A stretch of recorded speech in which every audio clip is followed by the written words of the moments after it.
10 amalan pelebur dosa. Pertama, taubat. Hal ini disepakati oleh kaum muslimin. Allah Subhanahu wa taala berfirman yang artinya, "Katakanlah, hai hamba-hambaku yang melampaui batas terhadap diri mereka sendiri, janganlah kamu berputus asa dari rahmat Allah.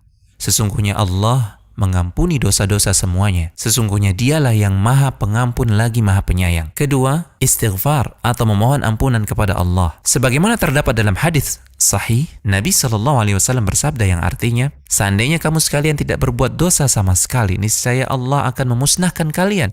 Setelah itu Allah akan mengganti kalian dengan umat yang pernah berdosa. Kemudian mereka akan memohon ampunan kepada Allah dengan beristighfar, dan Allah pun pasti akan mengampuni mereka." Ketiga, melakukan amalan kebaikan sebagai pelebur dosa. Allah Subhanahu wa taala berfirman yang artinya, "Dan dirikanlah salat itu pada pagi dan petang dan pada sebahagian permulaan malam. Sesungguhnya perbuatan-perbuatan yang baik itu menghapuskan dosa perbuatan-perbuatan yang buruk."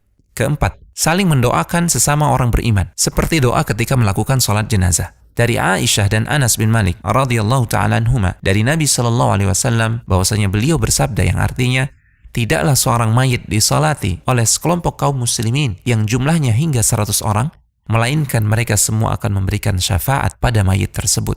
Kelima, amalan kebaikan yang ditujukan untuk mayit. Contohnya adalah sedekah. Amalan sedekah ini bermanfaat bagi mayit berdasarkan dalil yang sahih. Nabi SAW bersabda yang artinya, "Barang siapa yang mati dalam keadaan masih memiliki hutang puasa, maka ahli warisnya melakukan puasa untuknya."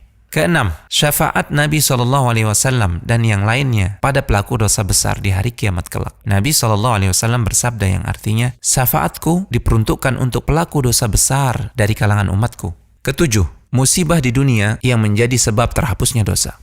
Nabi SAW bersabda yang artinya, "Tidaklah menimpa seorang mukmin berupa rasa sakit yang terus-menerus, rasa capek, kekhawatiran pada pikiran, sedih karena sesuatu yang hilang, kesusahan hati atau sesuatu yang menyakiti, sampai pun duri yang menusuknya, melainkan itu semua akan menghapuskan dosa-dosanya." Kedelapan, ujian di alam kubur, termasuk siksaan di alam kubur yang menjadi sebab terhapusnya dosa-dosa seorang hamba. Kesembilan, kengerian dan kesulitan pada hari kiamat. Kesepuluh, rahmat dan ampunan dari Allah tanpa sebab yang dilakukan oleh hamba.